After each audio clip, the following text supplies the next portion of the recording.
жатырсың, не дайындап жатырсың? Қызым, мен бауырсақ дайындап жатырмын. Демалыста өзімізге бауырсақ пісіреміз. Бауырсақты қалай жасайды?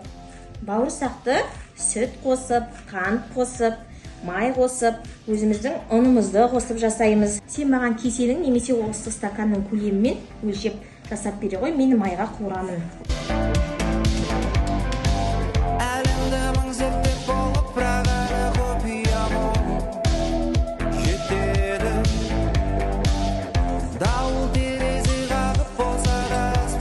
Қызым, әкеңмен бауырыңды шайға шақырып келе ғой. Балам, мынаны қара, мына асықты мен сенің кішкентай кезіңде қойдың асық жілігінен жинаған болатынмын.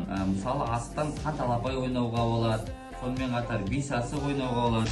Көрдің бе? Мына асықтардың бәрін мен сен үшін жинағанмын. Балам, бұл асық үлкен малдың асығы, ал бұл кішкентай малдың асығы.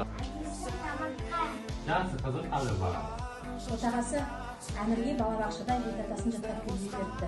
Ет-атасын үйретіп жіберіңіз. Балам, ендеше екеуміз ауылға атаңа барып, атаңа алып балыққа барып келейік балам. Балам, ендеше бата бере ғой. Қол жайайық.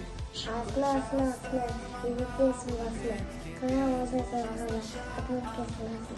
Әумин. Уағалейкум ассалам. Қалдерің қалай, балам? Қалың қалай? Ата, не істеп жатырсың? Мынау құт пен кітапты оқып отырмын. Балам, қазақ айтады, жеті атасын білмеген, жетесіз деген қазақтың қағидасы бар. Сен жеті атаңды үйретейін саған. Әкең Әліби, атаң Жәнібек. Жәнібектің әкесі Орынбасар, Орынбасардың әкесі Есқазы, Есқазының әкесі Бейсенбі, Бейсенбінің әкесі Қыдыралы, Қыдыралының әкесі Мантай.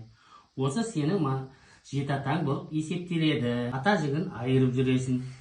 Түсініңіз бе? Жақсы оқы, үлкен азамат бол, ер жет. Әке, біздер ауылға демалысқа келбедік. Бәріміз бірге балыққа барып қайтсақ қайтеді?